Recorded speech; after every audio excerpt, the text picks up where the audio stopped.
বাজেটের মৌলিক জায়গায় গলদ, বললেন আমির খসরু।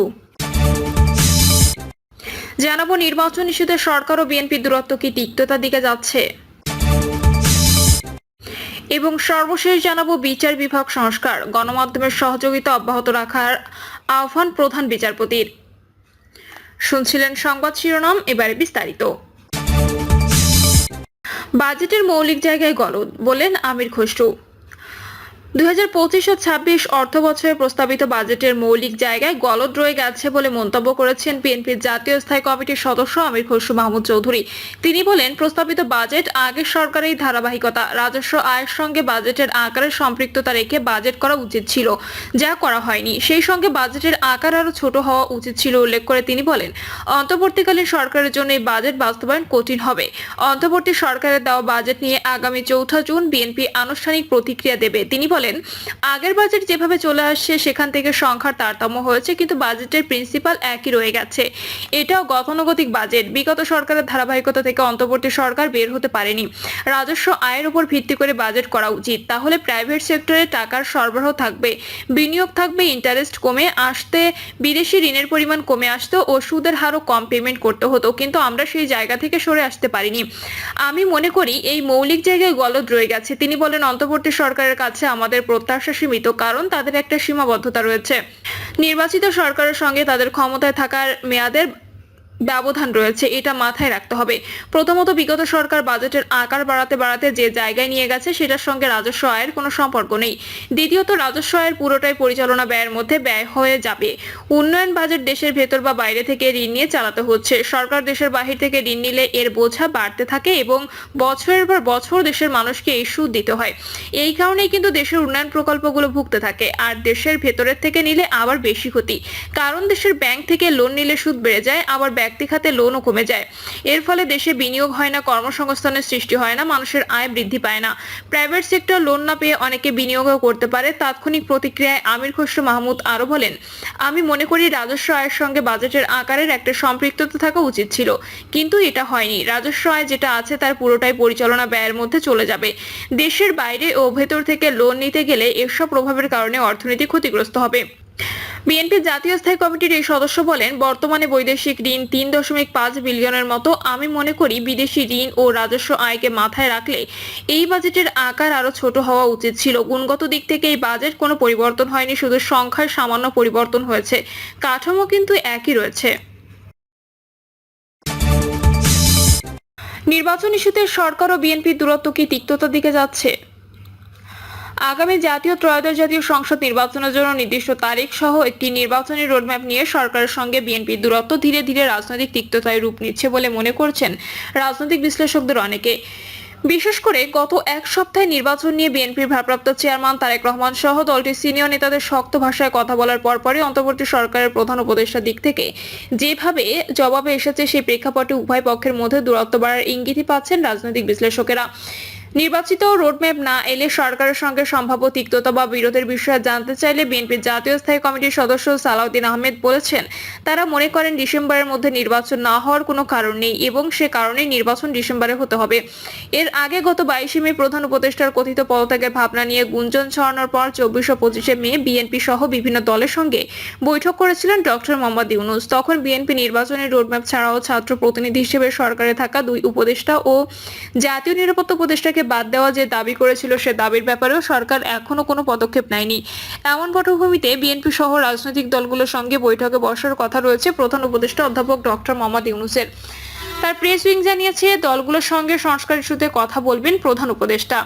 রাজনৈতিক বিশ্লেষকদের অনেকে মনে করেন, সরকারের 2 উপদেষ্টা এবং জাতীয় নিরাপত্তা উপদেষ্টাকে বাদ দেওয়ার দাবি সামনে আনলেও বিএনপি মূলত তাদের সমমনা দলগুলোকে নিয়ে নির্বাচন ইস্যুতেই সরকারের উপর চাপ তৈরি করতে যাচ্ছে। বিশেষ করে গত এক সপ্তাহে দলটির শীর্ষ নেতৃত্ব এবং সিনিয়র নেতারা যেভাবে দলের অবস্থান প্রকাশ করেছেন, তাতে ডিসেম্বরের মধ্যে নির্বাচনের তারিখ আদায় করাকেই দলটির আপাত লক্ষ্য বলে মনে হচ্ছে। রাজনৈতিক বিশ্লেষক ও ঢাকা বিশ্ববিদ্যালয়ের শিক্ষক মোহাম্মদ মুজিবুর রহমান বলছেন, বিএনপি নির্বাচনী রোডম্যাপ আদায়ে ধীরে ধীরে শক্ত অবস্থান নিচ্ছে। নির্বাচনের তারিখ ঘোষণা করে দলগুলোকে আস্থায় নিতে না পারলে সামনে 2 পক্ষের মধ্যে সম্পর্ক তিক্ততার গড়ানোটাই হবে স্বাভাবিক। আরেকজন বিশ্লেষক ও একই বিশ্ববিদ্যালয়ের শিক্ষক মোহাম্মদ সাইফুল আলম চৌধুরী বলেছেন, সরকারের তালিকায় নির্বাচন ও সংস্কার ও বিচারের পর তৃতীয় স্থানে, অন্যদিকে বিএনপির কাছে এটি অগ্রাধিকার।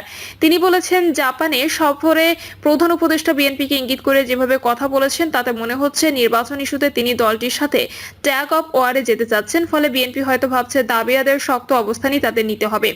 অধ্যাপক মোহাম্মদ ইউনূসের নেতৃত্বে বর্তমান অন্তর্বর্তী সরকার ক্ষমতায় আসার পর থেকেই বিএনপি দ্রুততম সময়ে নির্বাচন দাবি করে আসছিল, কিন্তু সম্প্রতি ঢাকা দক্ষিণ সিটি কর্পোরেশনের মেয়র হিসেবে শপথ পড়ানোর জন্য বিএনপি নেতা ইশরাক হোসেনের সমর্থকদের কাকরাইলে অবস্থানের পর প্রধান উপদেষ্টার সঙ্গে দেখা করে এনসিপি নেতা নাহিদ হোসেন প্রধান উপদেষ্টা পদত্যাগের চিন্তা করেছিলেন।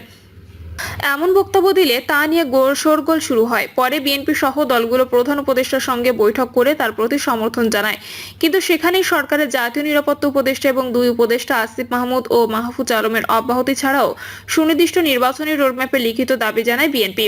কিন্তু পরে সরকারের দিক থেকে এ বিষয়ে সিদ্ধান্ত না পেয়ে সংবাদ সম্মেলন করে হতাশা প্রকাশ করে দলটি। এরপর 28 মে ঢাকায় 3 সহযোগী সংগঠনের উদ্যোগে অনুষ্ঠিত তারুণ্যের সমাবেশে ভার্চুয়ালি দেওয়া বক্তৃতায় বিএনপির ভারপ্রাপ্ত চেয়ারম্যান তারেক রহমান জাতীয় নির্বাচন নিয়ে চালবাহানার অভিযোগ করেন।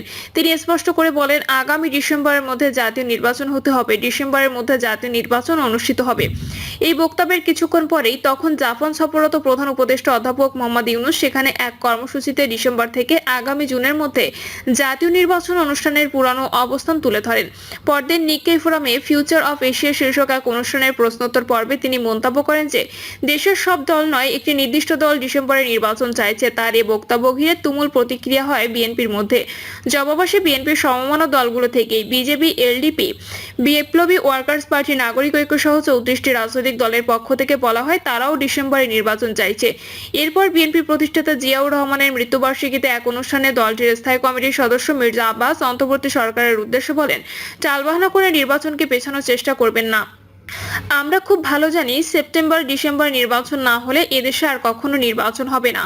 ঢাকাতে এক অনুষ্ঠানে স্থায়ী কমিটির সদস্য সালাউদ্দিন আহমেদ বলেছেন, ডিসেম্বরের আগে নির্বাচন দিতে হবে, এটা বাংলাদেশের মানুষের দাবি।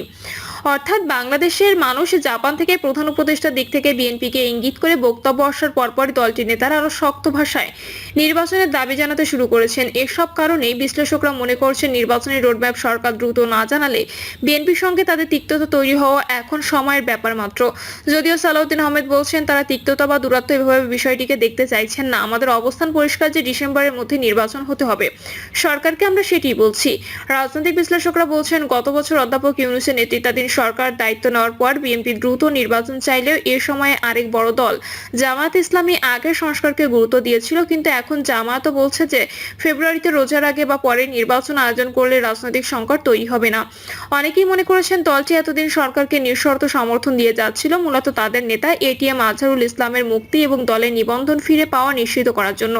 শেষ পর্যন্ত যুদ্ধাপরাধের দায়ে মৃত্যুদণ্ড পাওয়া আজহারুল ইসলাম ছাড়া পেয়ে গেছেন এবং জামায়াত ইসলামের নিবন্ধন অবৈধ ঘোষণা করে দেওয়া হাইকোর্টের রায় বাতিল করে আপিল বিভাগ দলটি নিবন্ধন ফিরিয়ে দিতে নির্বাচন কমিশন বা ইসিকে নির্দেশ দিয়েছে। বিশ্লেষক সাইফুল আলম চৌধুরী বলেছেন, আমার মনে হয় এখন শুধু বিএনপি নয়, জামায়াতও দ্রুত নির্বাচনের দাবিতে সোচ্চার হয়ে উঠবে। ফলে সরকার দ্রুত বিএনপির সঙ্গেই নয়, বরং কার্যত বিএনপি, জামায়াত সহ অনেক দলের সঙ্গে তিক্ত সম্পর্কে জড়িয়ে পড়বে। তার মতে শুরু থেকে নির্বাচন সরকারের তালিকায় প্রথম বা দ্বিতীয় স্থানে ছিল না এবং এখনো অন্তর্বর্তী সরকার নির্বাচন না দেওয়া বা বিলম্ব করার জন্য একটা রাজনৈতিক প্লট তৈরির ওয়ার্ম আপ করছে বলে তার কাছে মনে হচ্ছে। এই বিশ্লেষকের মতে তারা আসলে প্যারানয়েড স্টেট অফ পলিটিক্স তৈরি করতে চান নির্বাচন না দেওয়ার জন্য। তারা সংস্কার বা বিচার শেষ করে নির্বাচন করতে চাইলে সেটি ডিসেম্বরে অসম্ভব। আবার ফেব্রুয়ারির পর এসএসসি ও এইচএসসি পরীক্ষা, রোজা, জুনে বিশ্বকাপ ফুটবল এবং জুন থেকে কয়েক মাস প্রাকৃতিক দুর্যোগের আশঙ্কা, সব মিলিয়ে নির্বাচনকে বিলম্বিত করার চেষ্টা বিএনপির না বোঝার তো কারণ নেই। বিশ্লেষক মোহাম্মদ মুজিবুর রহমান বলছেন, রাজনৈতিক দল নির্বাচনের মাধ্যমে ক্ষমতায় যেতে চাইবে, সেটা স্বাভাবিক এবং একটি অন্তর্বর্তী সরকার বিএনপি 10 মাস ধরে সহযোগিতা করে আসছে। তিনি বলছেন, কিন্তু সরকারি মনে হয় গো ধরছে, হয়তো কোনো দল নির্বাচন চায় না বা সরকারের ঘনিষ্ঠ কোনো দল নির্বাচন না দিতে চাপ দিচ্ছে। সরকার যদি দেশ পরিচালনায় যোগ্যতা দক্ষতায় পরিচয় দিতে পারত তাহলে হয়তো নির্বাচনের চাপ জোরালো হতো। সে কারণে নির্বাচনের দাবি প্রকট হয়ে উঠছে। মুজিবুর রহমান বলছেন, নির্বাচন নিয়ে যে অনিশ্চয়তার ইঙ্গিত পাওয়া যাচ্ছে তাকে বিবেচনায় নিয়ে হয়তো দল হিসেবে বিএনপি ডিসেম্বরের মধ্যে নির্বাচনের দাবিতে ক্রমশ সুসংহত ও শক্ত অবস্থান নিচ্ছে। তিনি বলছেন, মনে রাখতে হবে সংস্কার একটি চলমান প্রক্রিয়া আর বিচার দীর্ঘ সময়ের ব্যাপার। এ নিয়ে নির্বাচনকে আরো বিলম্বিত করার চেষ্টা বিএনপির দিক থেকে মেনে নেওয়া কঠিন। ফলে নির্বাচনের তারিখ সহ রোডম্যাপ না দিলে তিক্ততা অনিবার্য হয়ে উঠবে। প্রধান উপদেষ্টার প্রেস সচিব শফিকুল আলম এক সংবাদ সম্মেলনে এ সম্পর্কে আবারও জানিয়েছেন যে নির্বাচন আগামী 30 জুনের আগেই যে কোনো সময় অনুষ্ঠিত হতে পারে। প্রিয় দর্শক, এই ছিল এখনকার সর্বশেষ সংবাদ। আপডেট সব সংবাদ পেতে চ্যানেলটি সাবস্ক্রাইব করে বেল আইকনটি ক্লিক করে রাখুন।